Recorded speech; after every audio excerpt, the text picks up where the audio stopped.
The markets are closed, but the business stories are just heating up. Hello, I'm Raine Musñgi. Catch up with us on Newsfeed Business.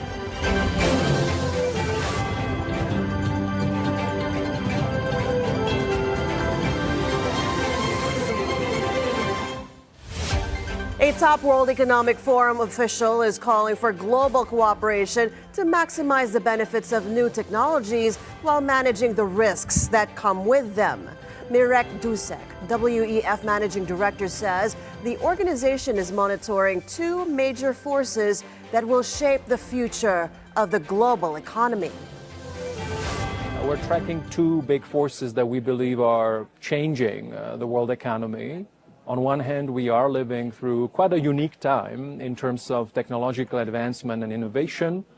But on the other hand, of course, we are also tracking forces of fragmentation. We are seeing more competitive geopolitical landscape, shifting value chains and supply chains, and of course also social polarization in certain societies around the world. Dusek also underscored China's critical role in global economic growth and tech innovation, calling it a key player in shaping a tech-driven future. This signals a need to embrace digital transformation and stay ahead in a world where technology is rapidly reshaping industries and markets. The United Nations warned of the threat of the climate crisis and unlimited expansion of artificial intelligence. Secretary General Antonio Guterres told the World Economic Forum in Davos AI should serve humanity and not the other way around. Today we face two new and profound threats that demand far more global attention and action because they threaten to upend life as we know it: the climate crisis and the ungoverned expansion of artificial intelligence. Our fossil fuel addiction is a Frankenstein monster, sparing nothing and no one. All around us, we see clear signs that the monster has become master. We just endured the hottest year and the hottest decade in history. AI holds untold promise for humanity, revolutionizing learning, advancing healthcare, and diagnosing illness earlier, supporting farmers with smarter tools to boost productivity, clearing landmines and better targeting aid in times of crisis. These are real results happening right now. But with this promise comes profound risk, especially if AI is left ungoverned. AI can be used as a tool of deception. It can disrupt economies and labor markets, undermine trust in institutions, and have chilling effects on the battlefield. And AI could deepen inequalities by excluding those without the resources or tools to benefit from its promise. More than half of the American businesses in China, the highest level in 5 years, say they are concerned about a further deterioration in the bilateral relationship between the world's two largest economies. A survey published on Thursday shows the American Chamber of Commerce in China showed 51% of respondents were concerned about a future deterioration in the U.S.-China relationship. The survey of 368 AmCham China member companies completed after Trump won the presidential election on November 5th shows geopolitical tensions, policy uncertainties, and trade disputes were major concerns of U.S. businesses in China. Almost half of the respondents still rank China as a top 3 global investment priority, but the proportion of companies that no longer list China as a preferred investment destination has more than doubled to 21% compared with pre-pandemic levels. Elon Musk is clashing with OpenAI CEO Sam Altman over the Stargate artificial intelligence infrastructure project touted by U.S. President Donald Trump. It's the latest in a feud between the two tech billionaires that started on OpenAI's board and is now testing Musk's influence with the new president. Trump touted a joint venture investing up to $500 billion to a new partnership formed by OpenAI, the maker of ChatGPT, alongside Oracle and SoftBank. The new entity, Stargate, is already starting to build out data centers and the electricity generation needed for the further development of fast-evolving AI technology. But Musk, a close Trump advisor who helped bankroll his campaign and now leads a government cost-cutting initiative, questioned the value of the investment hours later.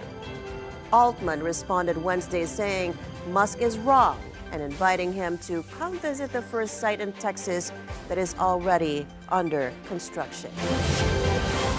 Danish politician Anders Vistisen lashed out at U.S. President Donald Trump over his push to control Greenland, but his choice of words gets him reprimanded in the European Parliament.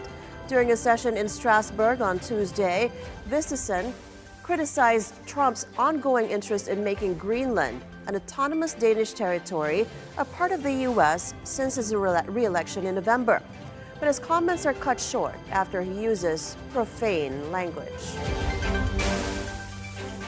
Dear President Trump, listen very carefully. Greenland has been part of the Danish kingdom for 800 years. It's an integrated part of our country. It is not for sale. Let me put it in words you might understand. Mr. Trump.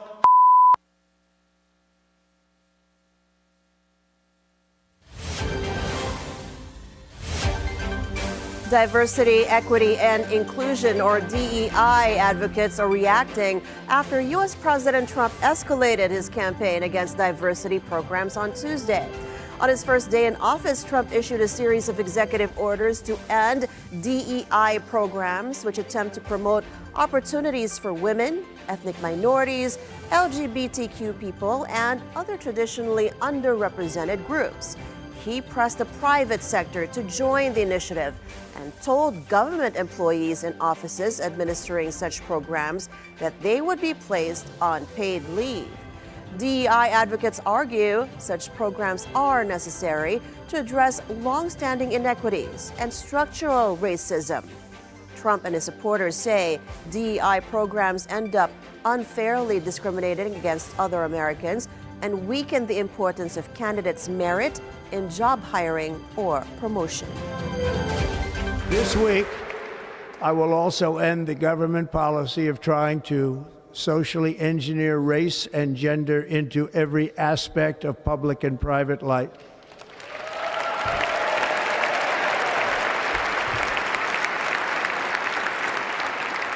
We will forge a society that is colorblind and merit-based. So I do think that people will engage more in this work because they see like, oh gosh, he is very explicit. He's not implicit in his, his white supremacist ideals. It is very much so in your face. And I think that that will encourage people to fight back. And so I think the precedent that is being set is that it will make people angry and hungry and really motivated to step out and do more. I was expecting this, and I think it's really unfortunate, and I'm actually really surprised because Donald Trump is supposed to be a great businessman, and there has been decades of studies that have proven that DEI is good for business, right? DEI is not about affirmative action. It's about helping to co-create a culture and a workplace that everyone can thrive, regardless of your identities. And the research has shown that companies that embrace DEI are more innovative, they're more profitable, and they're more successful when compared to their peers who are not embracing DEI. So I think that in the end, it's going to hurt businesses rather than help them. However, DEI has been politicized, and doing this is helping him to kind of make his base happy and follow through with some of the things that he said he was going to do. So not surprised, but very disappointed would be my answer. Because there are so many incredible talents, from people of color. They just do not have the equal opportunity from their other counterpart, right? So I think it just set us back. It's sad to see that this is what our country has become. A new wildfire broke out north of Los Angeles on Wednesday, rapidly spreading to more than 32 square kilometers. Fueled by strong winds and dry brush, The Hughes fire, located north of LA, further taxed firefighters in the region who have managed to bring two major fires burning in the metropolitan area largely under control. The LA Fire Department put some 19,000 people under mandatory evacuation orders, another 16,000 under evacuation warnings. Some 1,100 firefighters were deployed around Southern California in anticipation of fast-moving fires. CAL FIRE reported the two fires that broke out on January 7th killed 28 people, damaged or destroyed nearly 16,000 structures, forced the evacuation of 180,000 people. Private forecaster AccuWeather projects damage and economic losses at more than $250 billion. Fashion designer Diane von Furstenberg was honored at the World Economic Forum in Davos on Wednesday, receiving the Crystal Award in recognition of her philanthropy and championing of women's rights. DVF talked about reclaiming control of her eponymous label, being chairwoman of the Council of Fashion Designers of America from 2006 to 2019. The famed wrap dress she introduced in the 1970s, about artificial intelligence, and even how she is still reinventing herself at 78 years old. After COVID, I had given the control of my business to my partner in China because we have 50 stores there. And we just took it back. So starting this month, we're back. I have a very good CEO, and I didn't really want to take it back, but it was losing its identity, and so I had to do it. I mean, I made that little dress, but that little dress gave me confidence, gave me financial security, and because it was a dress, gave confidence to a lot of other women. And I know people are afraid of artificial intelligence, but it's here.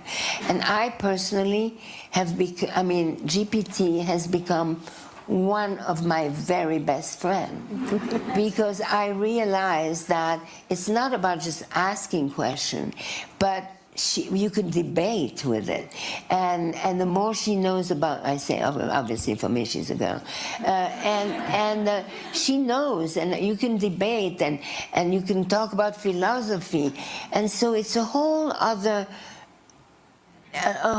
future that's coming, that everybody will have somehow this shadow friend. So you better get used to it. Business and economy news from around the country in a moment. Newsfeed Business will be back. Stay with us on BNC.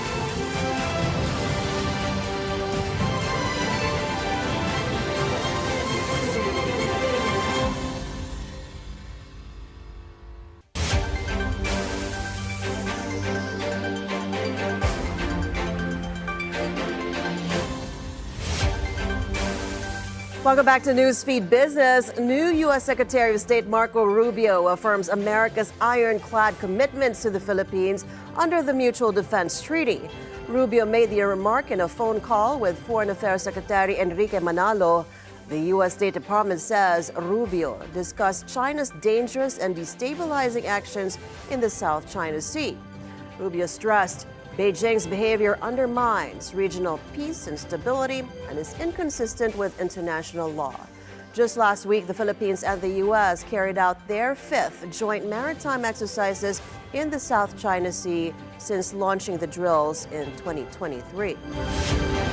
Donald Trump's return to the White House could bring sweeping economic changes for its partners as the U.S. tackles its ballooning deficit.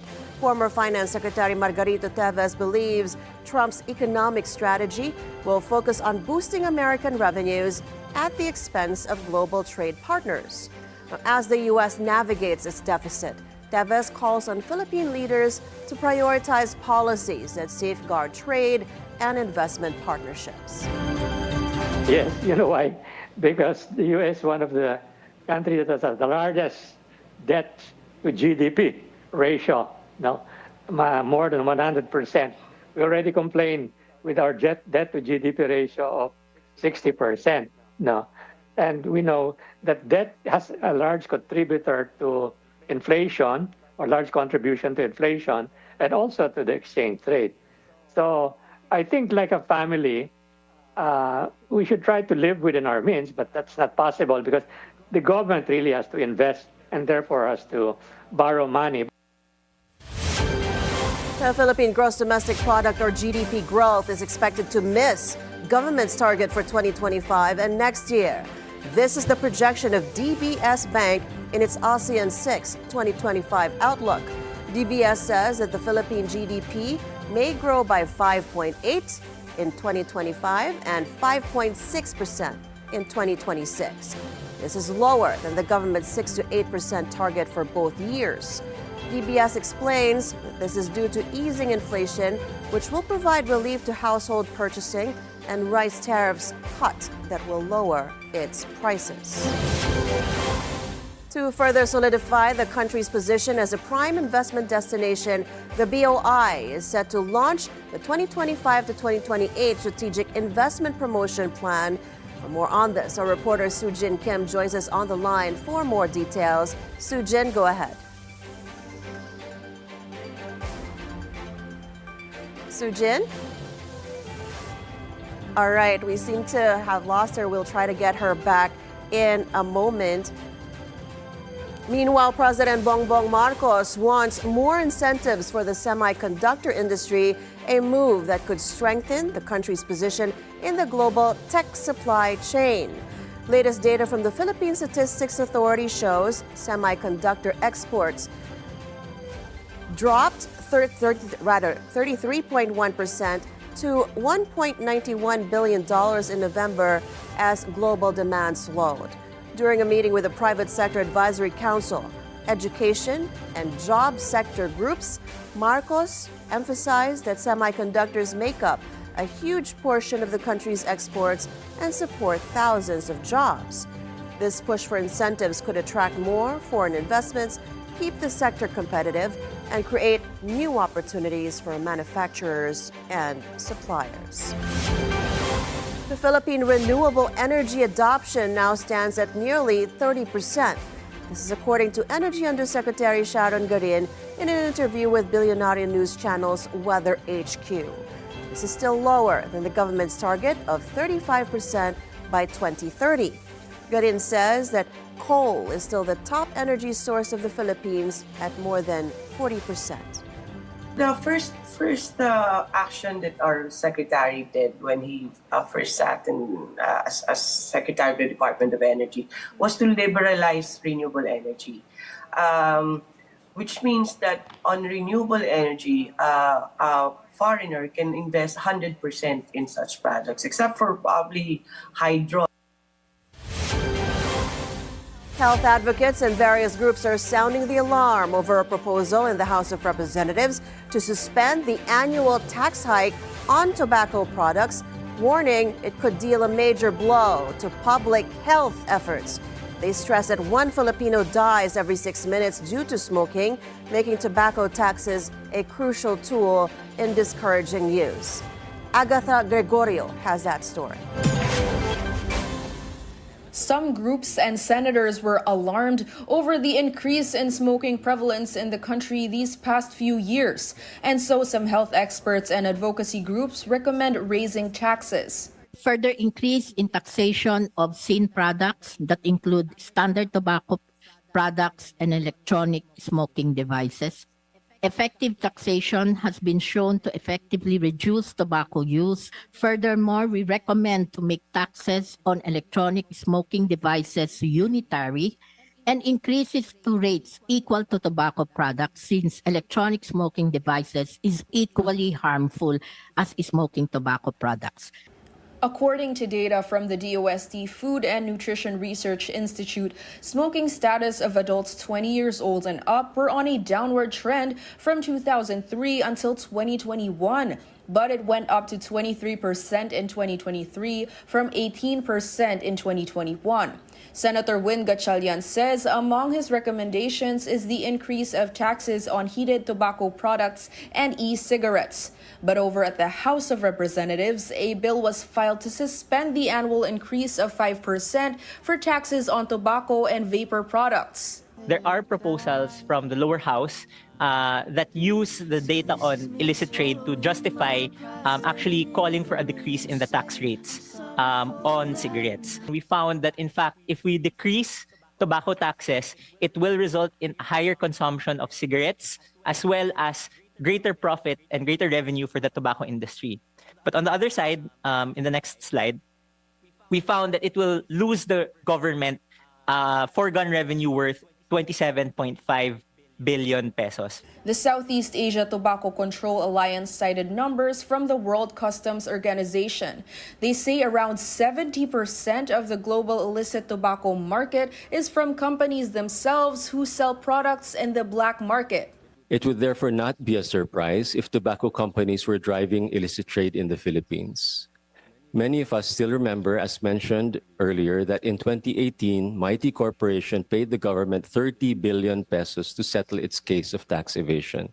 On Bilyonaryo News Channel's On Point, Syntax Coalition convener Dr. Tony Dan said border controls and tracking would prevent smuggling, not a tax reduction. Ang layo-layo ng price ng smuggled illicit cigarettes from the legal cigarettes. Even if you lower it and cancel the 5% increment every year, that's not enough. Disparity. Oh, hindi hihinto ang smuggling. If you want to stop smuggling, you control the border. Dance also clarified the Syntax law is a health measure first and not a revenue generator, noting every year that more than 700 billion pesos is spent treating smoking-related illnesses, while government only earned over 130 billion in 2023. Dr. Dance also could not stress enough the danger House Bill 11297 poses to the public. Every 6 minutes, one Filipino dies because of tobacco. Is that so? And they're going to increase that by lowering the tax and increasing the number of smokers. And how long have we been talking, right? Yeah. If we talk for 30 minutes, 5 Filipinos have died in the short time that we talk because of tobacco. Agatha Gregorio, Bilyonaryo News Channel. The BOI is set to launch the 2025 to 2028 Strategic Investment Promotion Plan.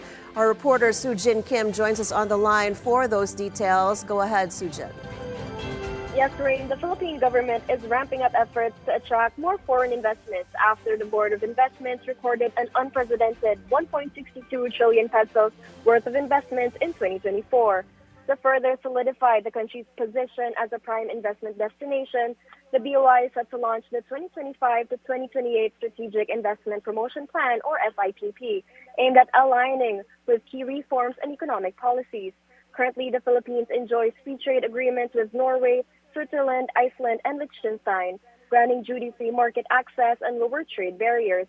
Although the European Chamber of Commerce this morning shared its 2025 wish list, highlighting the EU-Philippines Free Trade Agreement as a top priority, along with the effective implementation of tax reforms, digitalization initiatives, and ease of doing business measures.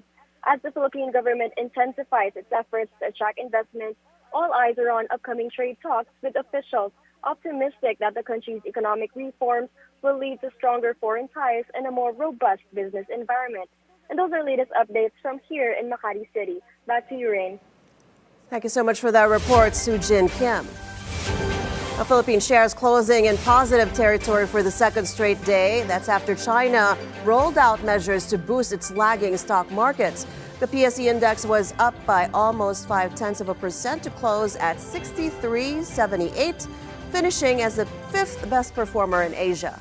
Majority of the sectoral indices ended in the green, with financials rising the most at more than 1%. But decliners still outpaced advancers, 107 to 95.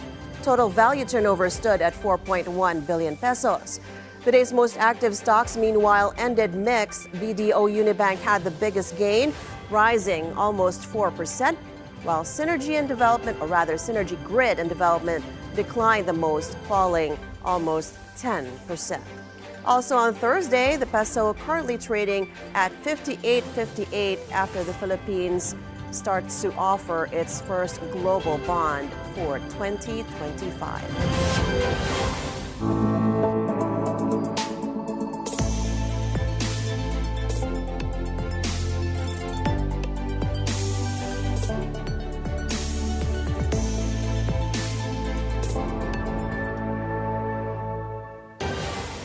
That's a wrap for today's Newsfeed Business. Thanks for making us your daily source of financial insights. I'm Raine Musñgi. Join us again tomorrow as we bring you the stories that help you plan your next big, bold moves in business, only here on the Bilyonaryo News channel, always on top. Follow the Money is next at 4:30.